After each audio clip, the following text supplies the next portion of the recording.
froid aujourd'hui. Quand même, on est dans un beau quartier. C'est vrai, la rue, elle est vraiment très calme. On a un bon voisinage. C'est vrai. Vraiment sympa ici. On est vraiment bénis, Saïd. Hein. Ouais. J'ai l'impression qu'on marche depuis un moment là quand même. C'est vrai. Ça Faut qu'on s'arrête plus, s'arrête, j'ai hein. l'impression. Tu sais qu'aujourd'hui, le pasteur va prêcher sur quoi? J'ai l'impression que la journée va être longue aujourd'hui. Elle va être très longue. Devine sur quoi il prêche? Sur l'éternité, j'ai entendu Ça va dimanche. être véritablement éternel. Surtout lui, quand il commence, Fatima, Il s'arrête jamais. je te jure, on en a pour l'éternité. Alors justement, tu sais, le dictionnaire, qu'est-ce Oui. qu'il dit sur l'éternité? Le dictionnaire définit l'éternité comme un temps finalement qui est sans fin. Il n'y a pas de limite, c'est l'infini, c'est carrément l'infini. Et sur un plan biblique, c'est un temps d'existence qui sera éternel aussi. C'est vrai que c'est Moi, magnifique. j'ai hâte hein. d'aller voir le pasteur. Le problème, si on va le voir aujourd'hui, On va pas en finir. oh là, ça va être éternel. On Mais y va? Heureusement qu'on a la vie éternelle. Heureusement qu'on a la vie éternelle.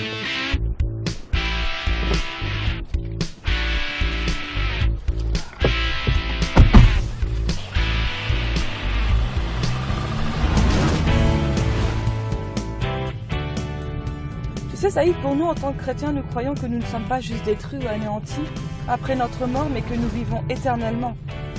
Mais ce n'est pas vrai pour toutes les religions. Par exemple, les hindouistes et les bouddhistes.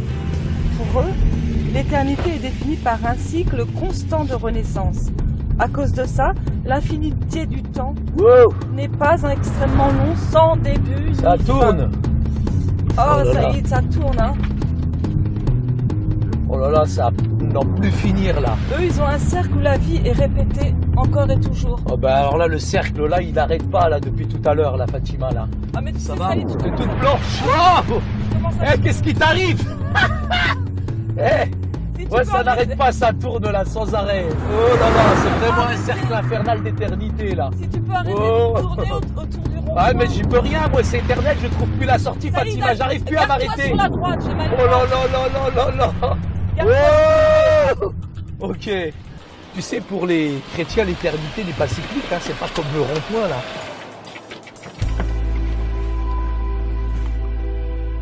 Ouf. Mais qu'est-ce qui t'arrive, Fatima? Je sais, bon, c'était éternel là, ce rond-point, mais ça va? Ça va ou quoi? Ah, Oh là Saïd, là. c'était pas évident, hein. Ah, je sais bien, Fatima, que c'était pas évident. Tourner, ça m'a donné mal au ventre à Ah la là, là, on tête. avait pour l'éternité là, ça n'arrêtait pas. Ah, faut que je reprenne mes esprits. Tout à fait. Et si on continue à parler de ce dont on parlait? Eh ben vas-y, on en a pour l'éternité. Et justement, on va lire un texte biblique. Beaucoup de ceux qui dorment dans la poussière de la terre se réveilleront, les uns pour la vie éternelle, les autres pour la honte et l'horreur éternelle. Selon Daniel 12, le verset 2. Justement, ça me rappelle aussi, Fatima, un texte biblique aujourd'hui. Il est réservé à l'homme de mourir qu'une seule fois. Après, nous dit la Bible, vient le jugement. Et après le jugement, ben là, on en a pour l'éternité, là. Et finalement, ça y est, il y a deux groupes. Il y a ceux qui croient et qui sont sauvés, et ceux qui ne croient pas et qui ne sont pas sauvés. Dieu, Fatima, il y a deux catégories. Il y a ceux qui sont réservés pour l'éternité et qui seront avec lui quasiment tous les jours, je dirais dans sa présence, et il y a ceux qui ne pensent pas qu'il y a une éternité et qui vont avoir finalement une grande surprise et qui seront enlevés finalement. Donc ceux qui croient en Christ seront enlevés pour aller où? Ils seront enlevés au ciel avec Jésus dans les airs et ils pourront vivre avec lui pour toute l'éternité quelque part. Tu sais, il y a ceux qui sont morts aussi avant, et la Bible ne parle pas d'eux comme s'ils étaient morts, mais comme s'ils étaient endormis.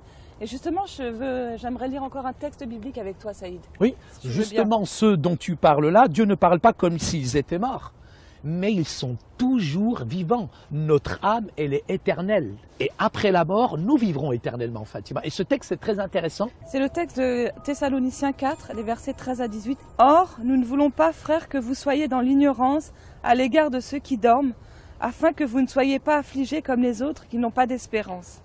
Car si nous croyons que Jésus mourut et qu'il est ressuscité, de même aussi, avec lui, Dieu emmènera ceux qui sont endormis par Jésus.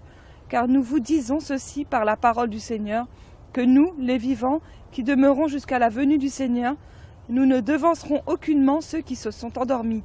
Car le Seigneur lui-même, avec un cri de commandement, avec une voix d'archange et avec la trompette de Dieu, descendra du ciel, Et les morts en Christ ressusciteront premièrement, puis nous, les vivants, qui demeurons, nous serons ravis ensemble avec eux dans les nuées, à la rencontre du Seigneur en l'air, et ainsi nous serons toujours avec le Seigneur. Consolez-vous donc l'un l'autre par ces paroles. Mais c'est un verset en tout cas très clair qui nous définit, mais comment nous allons rencontrer le Seigneur Jésus. C'est magnifique ce texte. Ouais, ça y est, on doit vraiment attendre à cela, s'attendre à ça, et se préparer aussi. 1 Corinthiens 15, 52 nous dit qu'on sera enlevé pour être avec le Seigneur en un clin d'œil. Mais qu'est-ce qui révèle les choses selon, je dirais, l'éternité? Quelles sont les conditions? Écoute Saïd, moi je peux rien dire, je peux juste m'appuyer sur la Bible. Parce que c'est elle qui fait parole de référence. La Bible, 1 Corinthiens c'est éternel 15 ça. Nous enseigne beaucoup de vérités concernant notre état dans l'éternité. Et dans les versets 35 à 50, Paul présente une vérité. Notre corps devront être changés pour le ciel. Ça veut dire que Fatima, tu seras plus comme t'es? Conforme, Comment tu seras, j'imagine, je sais pas comment tu seras je dans serai- l'éternité et tu seras belle. je serai conforme à son corps glorieux. Et moi ce- aussi, je toi me aussi, vois Saïd. déjà, moi, avec des muscles, etc. Je serai Non, non, costaud, non, mais l'éternité. Vive l'éternité, moi je vais aller dans l'éternité, Fatima. Mais tout ça, Saïd, on n'en aura pas besoin. Attends, il y a un verset qui dit aussi, dans Philippiens chapitre 3, verset 20-21, et 1 Jean chapitre 3, verset 2, nous dit, nous confirme également que nous serons comme le Seigneur Jésus. J'imagine, beau gosse, les yeux Non, bleus, non, etc. Saïd, tu te tiendras devant le trône de Jésus pour recevoir ta récompense. Amen. Ah, je suis content vraiment de recevoir cette récompense. Je ne sais pas si elle sera grande la tienne, mais bon. Parce que je ne sais pas si tu la mérites cette récompense. Mais on verra. Dans 1 Corinthiens 3, versets 11 et 14, explique comment le service sera vérifié et récompensé. C'est important quand même qu'on se focalise pendant quelques instants sur ceux finalement qui ne vont pas hériter de la vie éternelle. Qu'est-ce qu'il va advenir? Moi je pense à certains membres de ma famille, je pense à des amis à moi, mais qu'est-ce qui va leur arriver, Fatima? Parce que l'éternité, c'est comme le prêche du pasteur, des fois ça se termine pas, quoi. Mais tu sais, Saïd, seul Dieu est juge. Et la parole de Dieu dit ceci dans Luc 16, 23-24, du séjour des morts, où il souffrait cruellement, il leva les yeux et aperçut très loin Abraham et Lazare à côté de lui. Alors il s'écria, « Abraham, mon père, aie pitié de moi, envoie donc Lazare qu'il trempe le bout de son doigt dans l'eau et me rafraîchisse la langue, car je souffre horriblement dans ces flammes. » Tu vois, Fatima, Lazare, ce pauvre homme, avec ses ulcères, etc., son état de pauvreté, lui, il est parti directement avec Abraham pour l'éternité. Par contre, cet homme riche, qui se croyait imprenable, intouchable, il est parti dans les feux de la géhenne. La première chose, Fatima, qu'il faut savoir, c'est que les gens, après la mort, ne cessent d'exister. La deuxième chose, Fatima, c'est que notre âme, elle n'est pas endormie. Même après la mort, notre âme, elle vit éternellement. Troisième étape, il faut savoir une chose, Fatima, c'est que tout le monde n'est pas sauvé. La quatrième chose, c'est qu'après le jugement, il y a, je dirais, une seconde mort. Et cette seconde mort-là, elle est éternelle. La cinquième chose, Fatima, c'est que tu ne peux pas changer ta situation. Une fois que tu es mort, c'est Dunya al-Akhira, c'est vraiment la fin du monde pour toi. C'est terrible, Saïd. Et on va voir ce qu'en dit la Bible. Dans Apocalypse 20, les versets 11 à 15, et ça parle de ceux qui ne sont pas sauvés. Ensuite, je vis un grand trône blanc, et celui qui était assis, le ciel et la terre s'enfuirent loin de sa présence. Ils disparurent sans laisser de traces. Je vis les morts, les grands et les petits comparaissaient devant le trône. Des livres furent ouverts. On ouvrit aussi un autre livre, le livre de vie. Les morts furent jugés, chacun d'après ses actes, suivant ce qui était inscrit dans ce livre. La mer avait rendu ses naufragés. La mort et le royaume des morts avaient rendu ce qu'ils détenaient. C'est terrible. Et tous furent jugés, chacun conformément à ses actes. Puis la mort et le séjour des morts furent précipités dans l'étang de feu.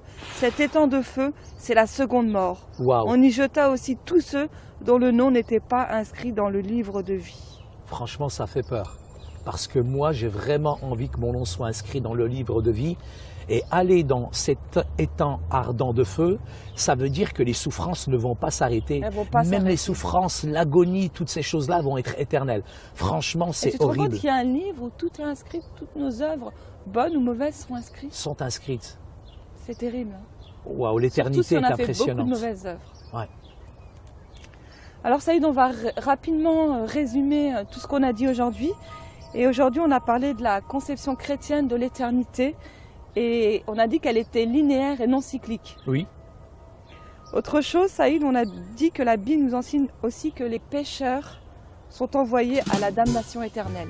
Oui, mais ceux qui croient et qui véritablement ont mis leur confiance en Jésus, Fatima, ils seront avec Jésus pour toute l'éternité. Par contre, ceux qui ne seront pas, je dirais, en conformité avec la Bible, avec la parole de Dieu, qui n'ont pas, je dirais, fait cette expérience, là, il est écrit qu'il y aura un étang éternel. Moi, ça n'en finit pas. Tu sais, là, je commence à avoir la tête qui tourne. Ouais, ça n'en finit on a pas, dit là. aussi que les chrétiens, eux, ils étaient sauvés. Ceux qui avaient accepté le don de Christ. Oui. Moi, je crois qu'il faut qu'on aille écouter le pasteur. Ouais, ça parce y est. que moi, j'ai vraiment... Mais c'est pas le pasteur qui sauve, hein. C'est Non, Jésus. Mais Souviens-toi. moi, le pasteur, il va me parler de l'éternité et je pense que je vais être vraiment, vraiment rassuré. Il faut que j'aille voir le pasteur On va à parce que là, l'église, maintenant, je suis en Viens, panique. on va à l'église. Oh là là. T'es bien garé, là? Non, je suis bien garé, t'inquiète pas là. Allez, viens, on y va. Oh là là là là là là, l'éternité. L'éternité. Oh là là, l'éternité. Oh là là.